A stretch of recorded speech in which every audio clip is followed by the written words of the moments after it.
구독, 좋아요는 사랑과 감동입니다.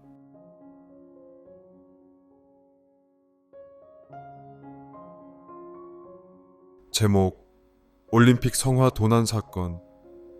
2004년 6월 그리스 아테네. 전 세계가 기다려온 아테네 올림픽 개막을 앞두고 도심은 축제 분위기로 가득 차 있었다. 올림픽의 상징, 성화 봉송이 한창 진행 중이었고, 곧 성화는 아테네의 한 광장에서 수천 명의 시민과 관광객이 지켜보는 가운데 전달될 예정이었다. 하지만 개막을 단 며칠 앞둔 어느 날, 그 누구도 예상하지 못한 일이 벌어졌다. 성화가 사라졌다. 뭐라고요? 성화가 없어졌다고요? 올림픽 조직위원회의 책임자 니코스 마르코스는 얼굴이 새파래진 채로 소리쳤다. 그 앞에는 성화 봉송을 담당하던 경호원들이 서 있었다. 네, 새벽 순찰을 돌고 돌아왔는데 성화가 있던 받침대가 비어 있었습니다. 경비는 뭐 하고 있었습니까? 저희도 이해할 수 없습니다. CCTV를 확인해 봤는데 정전이 있던 사이에 성화가 사라졌습니다. 정전? 네. 새벽 3시경, 이상하게도 광장 주변의 모든 전기가 순간적으로 나갔습니다. 니코스는 머리를 감싸 쥐었다. 이건 그냥 단순한 도난 사건이 아닙니다. 전 세계가 보고 있어요. 올림픽 성화가 사라졌다고 하면 국제적인 망신이라고요. 니코스는 급히 경찰에 연락했고 곧 그리스 경찰과 국제 경찰까지 개입하게 되었다. 이제 시간이 없었다. 개막식까지 사흘, 그 안에 성화를 찾아야 했다. 경찰은 곧장 사건 현장을 조사하기 시작했다. CCTV를 확인한 결과 정전이 일어난 순간 광장 주변의 모든 카메라가 꺼졌다. 단 10초 후 전기가 다시 들어왔을 때 성화는 흔적도 없이 사라져 있었다. 10초 만에 성화를 훔칠 수 있다고 형사 안토니스 페트로스가 고개를 갸웃거렸다. 가능합니다. 경찰 기술팀이 말했다. 누군가 정확한 타이밍을 알고 계획적으로 움직였다면 말이죠. 하지만 더 놀라운 사실이 드러났다. 범인의 흔적이 전혀 없었다. 발자국도 없었고 주변의 감시 카메라에는 수상한 인물조차 찍히지 않았다. 마치 성화가 스스로 사라진 것 같군요. 그때 조직위원회로 한 통의 팩스가 도착했다. 성화를 찾고 싶다면 고대의 지혜를 따르라. 니코스는 머리를 감쌌다. 이게 무슨 뜻이지? 경찰은 즉시 분석을 시작했다. 고대의 지혜라. 혹시 아테네의 고대 유적과 관련이 있는 걸까요? 그럴 가능성이 큽니다. 성화 자체가 올림픽의 전통을 상징하는 것이니까요. 그 순간 니코스는 무언가 떠올랐다. 잠깐만, 혹시 파르테논 신전? 경찰과 조직위원회 관계자들은 즉시 파르테논 신전으로 향했다. 그리고 그곳에서 저기 무언가 빛나고 있어요. 고대 신전의 돌기둥 뒤에서 희미한 불꽃이 깜빡이고 있었다. 경찰이 조심스럽게 다가가자 검은 후드를 쓴 수상한 인물이 성화를 들고 서 있었다. 거기 멈춰. 수상한 인물은 성화를 들고 도망치기 시작했다. 경찰들은 즉시 뒤쫓았다. 하지만 이 도둑은 굉장히 빠르고 지형을 잘 아는 듯했다. 이 녀석 파르테논 신전을 꿰뚫고 있군. 형사 안토니스가 이를 악물었다.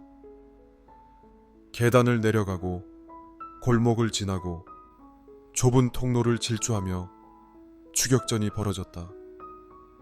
결국 경찰들은 도둑을 벽으로 몰아세웠다. 이제 끝이야. 그러자 도둑은 후드를 벗었다. 그 순간 모두가 깜짝 놀랐다. 뭐야? 당신이 왜 여기 있어? 도둑의 정체는 다름 아닌 한스 베커, 독일의 유명한 역사학자였다. 한스 박사? 대체 왜 이런 짓을 한 겁니까? 한스는 피식 웃으며 성화를 들어 보였다. 나는 성화를 훔친 것이 아닙니다. 되찾은 것이죠. 되찾다니 무슨 소리요? 이 성화는 현대의 올림픽을 위해 만들어진 가짜 불꽃입니다. 나는 올림픽이 고대의 정신을 잃어버렸다고 생각했어요.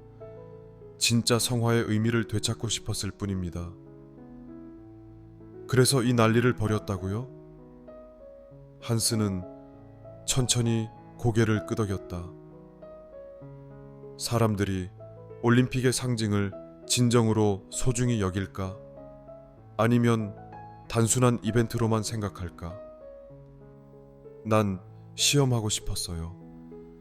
경찰들은 한숨을 쉬었다. 말도 안 되는 소리군요. 당신을 체포합니다. 그렇게 한스 베커는 체포되었고 성화는 다시 조직위원회로 돌아갔다. 사건이 해결된 후 올림픽 조직위원회는 한스의 행동을 비난하면서도 그의 메시지에는 귀를 기울였다. 올림픽의 본래 의미를 다시 생각하게 된 사람들은 개막식에서 올림픽의 전통을 강조하는 연설을 추가했다.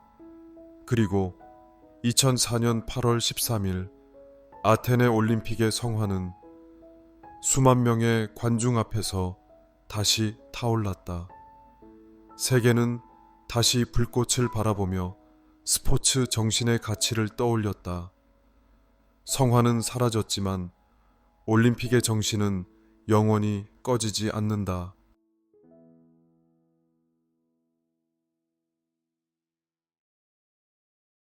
제목 두 남자의 비행기 소동. 2004년 1월 미국 마이애미 국제공항. 여느 때처럼 공항은 바쁘게 돌아가고 있었다. 각국에서 몰려든 여행객들이 줄을 서고 보안 검색대에서는 가방을 확인하느라 정신이 없었다. 공항 스피커에서는 비행기 출발 시간을 알리는 안내 방송이 끊임없이 흘러나오고 있었다. 그때 한 남자가 다급하게 공항 안으로 뛰어들어왔다.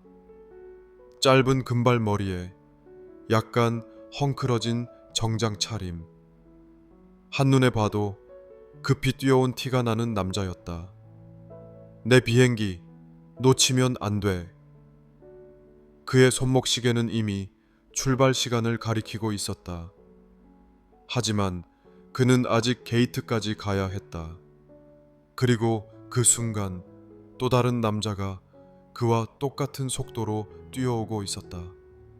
두 남자는 마주보며 동시에 외쳤다. 비켜. 그리고 쿵. 두 사람은 공항 바닥에 굴러 떨어졌다. 하지만 그들은 서로를 쳐다볼 새도 없이 일어나 다시 뛰기 시작했다. 문제는 두 사람이 같은 비행기를 타려 한다는 것이었다. 한 남자는 존 맥칼리스터, 뉴욕에서 일하는 사업가였다. 중요한 회의를 위해 로스앤젤레스로 가는 중이었다. 다른 한 남자는 에릭 스탠리, 캘리포니아에서 유명한 영화 감독이었다. 그는 자신이 만든 신작 영화의 시사회에 참석해야 했고 이미 기자들이 그를 기다리고 있었다. 하지만 두 사람 모두 한 가지 공통점이 있었다. 지독한 늦잠 습관. 그날 아침 존은 알람을 끄고 다시 잠들었다가 허겁지겁 공항으로 달려왔고 에릭은 전날 밤 술을 마신 탓에 해장국을 먹고 오다가 시간을 잊어버렸다. 이제 둘은 같은 비행기를 타기 위해 사력을 다하고 있었다. 두 사람은 겨우겨우 게이트에 도착해 비행기에 몸을 실었다. 하지만 문제는 거기서 끝나지 않았다. 좌석 14B. 존이 티켓을 확인하며 중얼거렸다. 좌석 14C. 에릭도 중얼거렸다. 그리고 둘은 서로를 바라보았다. 설마, 네, 설마가 사람을 잡았다. 그들은 나란히 앉게 된 것이었다. 처음에는 서로 말을 하지 않았다. 비행기 안은 꽉 차 있었고 이미 승무원들이 안전수칙을 설명하기 시작했다. 하지만 불편한 침묵은 그리 오래가지 않았다. 비행기가 이륙한 후 10분이 지나자 에릭이 먼저 말을 걸었다. 아까 공항에서 부딪힌 거 미안하네. 아니, 나도 급해서 그랬으니까. 존이 피식 웃으며 대답했다. 근데 자네도 꽤 급했나 보군. 무슨 일 때문에? 중요한 계약이 있어서 말이야. 자네는? 나? 영화 감독이야. 시사회 때문에 가는 중이지. 이야기를 나누다 보니 둘은 의외로 많은 공통점을 발견했다. 일 중독에 가까운 성격, 늦잠을 자주 자는 습관, 그리고 여행할 때마다 뭔가 엉뚱한 일이 벌어진다는 점까지. 비행기가 구름 위를 날아가는 동안 둘은 서로의 인생 이야기를 공유하기 시작했다. 한참 이야기를 나누던 중 갑자기 기내 방송이 울렸다. 승객 여러분, 기내에 작은 문제가 발생했습니다. 잠시 후 안내해 드리겠습니다. 승객들은 술렁이기 시작했다. 존과 에릭은 창밖을 보며 불안한 눈빛을 주고받았다. 뭐지? 기체 결함인가? 그때 승무원이 황급히 뛰어왔다. 혹시 흡사비나 14하체 계신 분 중 조종 면허증을 가진 분 계십니까? 존과 에릭은 동시에 눈을 크게 떴다. 네? 왜요? 부조종사가 갑자기 몸이 아파서 조종석에서 나와야 합니다. 혹시 경험이 있으신 분이 계시면 도움을 요청하려고 합니다. 존과 에릭은 서로를 바라보았다. 그리고 동시에 말했다. 난 면허 없어. 승무원의 얼굴이 창백해졌다. 이럴 수가. 비행기 안에는 점점 불안감이 퍼졌다.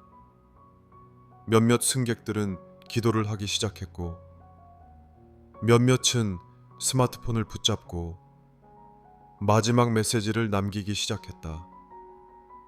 그때 영화 감독 에릭이 갑자기 말했다. 잠깐만, 난 조종 면허는 없지만 조종을 배운 적이 있어. 뭐? 농담하지 마. 진짜라니까. 예전에 전투기 조종하는 영화 찍을 때 실제로 훈련 받았다고. 승무원의 눈빛이 반짝였다. 그럼 조종석으로 가주시겠어요? 에릭은 잠시 고민하더니 자리에서 벌떡 일어났다. 내 인생에서 가장 중요한 순간이 올 줄이야. 조종석에 들어선 에릭은 기장의 안내를 받으며 긴장한 얼굴로 조종관을 잡았다. 괜찮겠어요? 기장이 물었다. 아마도요.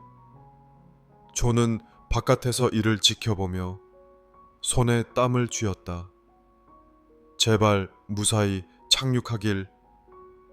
비행기는 조금씩 흔들렸지만 다행히 에릭은 영화 촬영 당시 배운 기술을 활용해 기체를 안정시키는데 성공했다. 그리고 30분 후 비행기는 무사히 로스앤젤레스 공항에 착륙했다. 승객들은 일제히 박수를 쳤고 에릭은 안도의 한숨을 내쉬며 말했다. 이제부터 내 영화는 전부 비행기 배경으로 찍을 거야. 존은 웃으며 그를 바라보았다. 자네 덕분에 살았군. 근데 우리 이참에 한잔할까? 좋지. 생명의 은인끼리 한잔은 해야지. 그렇게 두 사람은 뜻밖의 인연을 맺게 되었다. 우정은 뜻밖의 순간에 찾아온다. 이후 존과 에릭은 오랜 친구가 되었고 영화감독 에릭은 자신의 영화 속 주인공을 존을 모델로 해서 만들기도 했다. 비행기에서 우연히 만난 두 남자는 그날 이후 평생 친구로 남았다. 그리고 그들의 이야기는 훗날 2004년 하늘 위에서 생긴 일이라는 제목의 영화로 만들어졌다.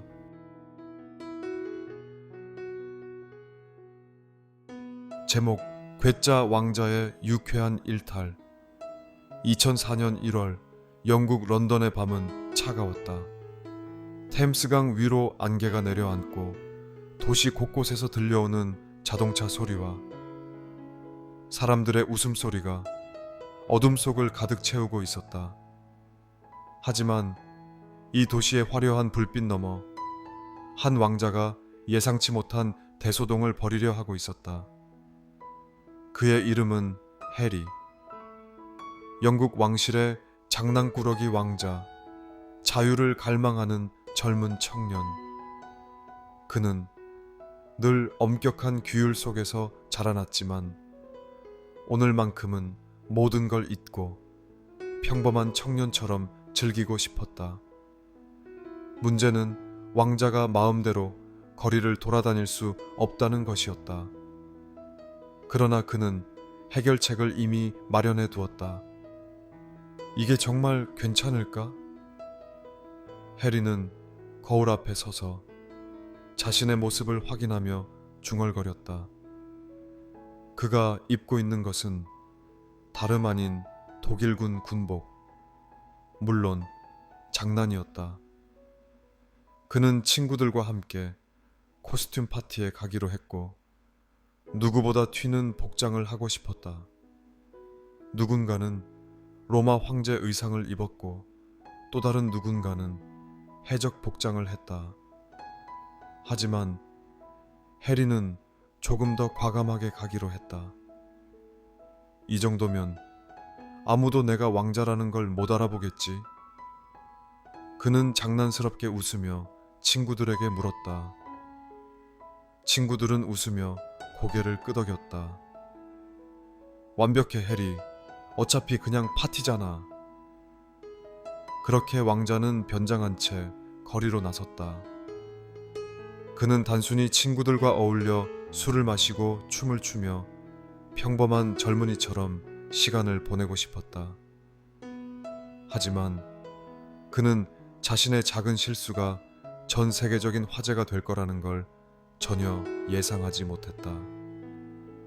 해리는 런던의 한 고급 저택에서 열린 코스튬 파티에 도착했다. 내부는 이미 사람들로 북적였고 각양각색의 의상을 입은 젊은이들이 와인을 마시며 즐거운 시간을 보내고 있었다. 자, 해리, 사진 한 장 찍자. 친구 중 한 명이 말했다. 해리는 장난스럽게 히틀러식 거수경례를 취하며 웃었다. 그 순간 카메라 플래시가 터졌다. 그는 그저 가벼운 농담이라고 생각했다. 하지만 그 사진이 다음 날 아침 신문 한 면을 장식할 줄은 꿈에도 몰랐다. 다음 날 아침, 해리는 끔찍한 두통을 안고 침대에서 일어났다. 전날 마신 술 때문일까? 하지만 곧 그는 더 큰 문제에 직면했다. 해리, 이게 도대체 뭐야? 형 윌리엄 왕자가 신문을 들고 방에 뛰어 들어왔다. 신문 한 면에는 선명하게 찍힌 해리의 사진이 실려 있었다. 영국 왕자 나치 복장 논란. 해리는 눈을 비비며 신문을 들여다봤다. 그리고 자신이 무슨 일을 저질렀는지 깨달았다. 세상에, 왕실은 즉각적인 대응을 해야 했다. 해리는 곧바로 성명을 발표해야 했고, 왕실 내부에서는 그를 어떻게 처벌할지 논의가 오갔다. 언론은 폭풍처럼 몰아쳤다. 각국의 신문과 방송이 해리의 행동을 비판했고, 유대인 단체와 각계각층에서 비난이 쏟아졌다.